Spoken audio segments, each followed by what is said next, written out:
नमस्कार, मैं आपका दोस्त आपका होस्ट गौरव प्रकाश स्वागत करता हूं आपके अपने चैनल स्टडी शॉर्ट्स पर।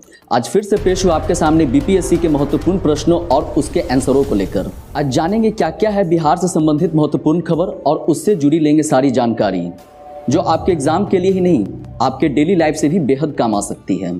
तो चलिए शुरू करते हैं आज के 7 निश्चय से, यानी कि बिहार सरकार के 7 निश्चय 2020 से 2025 के बीच होने वाले। तो इसमें पहला निश्चय है युवा शक्ति बिहार की प्रगति। क्या है ये युवा शक्ति बिहार की प्रगति? तो मैं आपको बताता हूं। इस योजना के तहत जितने भी युवा हैं उनको प्रशिक्षण दिया जाएगा कि वो अपने कौशल को और अधिक से अधिक विकास कर सकें।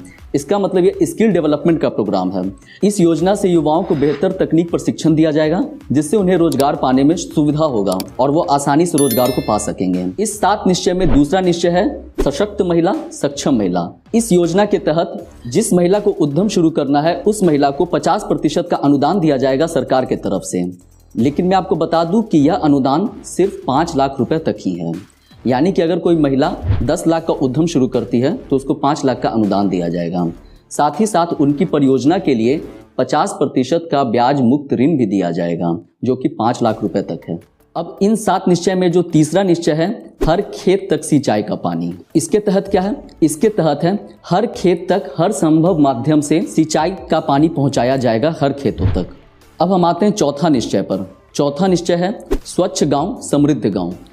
इस योजना के तहत हर गांव में सोलर स्ट्रीट लाइट लगाया जाएगा। इसके अंतर्गत ठोस एवं अपशिष्ट प्रबंधन, यानी गांव गलियों एवं नालियों की सफाई भी इसमें शामिल रहेगी। इसके अलावा अगर बात करें जितने भी शहर के कूड़े कचरे का सेंटर है उसको भी साफ किया जाएगा।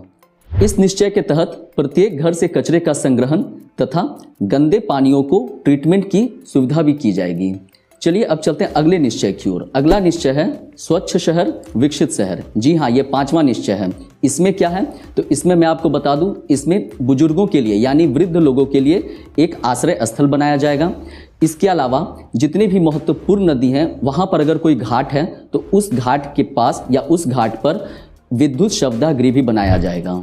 इस निश्चय में छठा निश्चय है सुलभ संपर्कता का। अब क्या है ये सुलभ संपर्कता?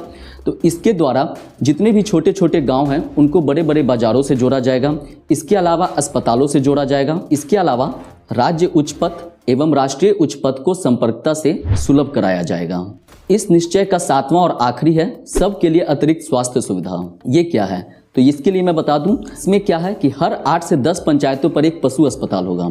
उस पशु अस्पताल में पशु से संबंधित सारी सुविधा रहेगी, जैसे टीकाकरण, कृत्रिम गर्भाधान, इन सारे सेवाओं की कॉल सेंटर भी होगी और मोबाइल से डोर स्टेप डिलीवरी भी होगी। यहाँ पर आपका समाप्त हुआ बिहार के 7 निश्चय। अब मैं आपको ले चलूंगा बिहार के इंपॉर्टेंट करंट अफेयर्स की ओर जो एग्जाम के लिए बेहद इंपॉर्टेंट हो सकता है।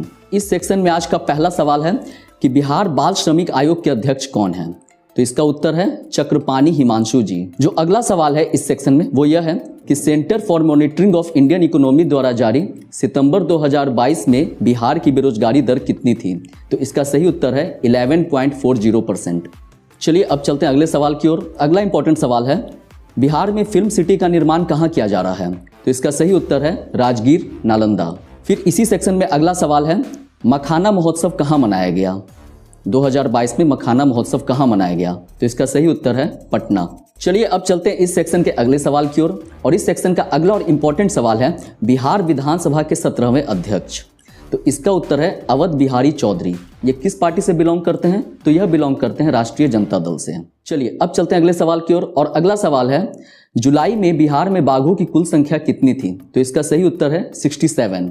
चलिए चलते हैं अब अगले सवाल की ओर और अगला सवाल है बिहार के नए डीजीपी कौन बने हैं? तो वह बने हैं आर.एस. भट्टी। आर.एस. भट्टी कौन है? तो आर.एस. भट्टी 1990 बैच के आईपीएस ऑफिसर हैं। 2025 तक इनका कार्यकाल होगा।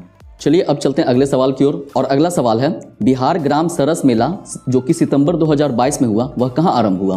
तो इसका सही उत्तर है पटना में। पटना में कहाँ? तो पटना में ज्ञान भवन में। इस सेक्शन का अगला सवाल है हाल ही में बिहार के किस रेलवे स्टेशन को सिल्वर रेटिंग मिली है? तो इसका सही उत्तर है भागलपुर।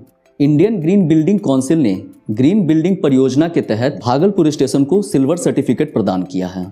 चलिए अब चलते हैं अगले सवाल की ओर। शशि पांडे जो कि 2022 में चर्चा में थे वह किससे संबंधित हैं? तो यह संबंधित है शूटिंग से।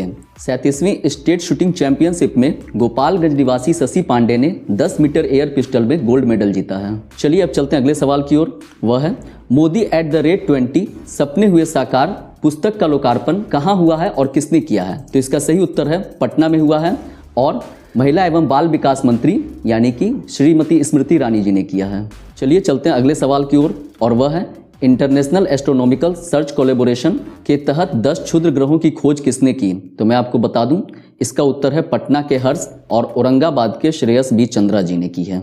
इसी के साथ आज का सेशन समाप्त होता है। अगर आपको सेशन अच्छा लगा तो लाइक जरूर कीजिए, चैनल को सब्सक्राइब कीजिए। Thank you so much.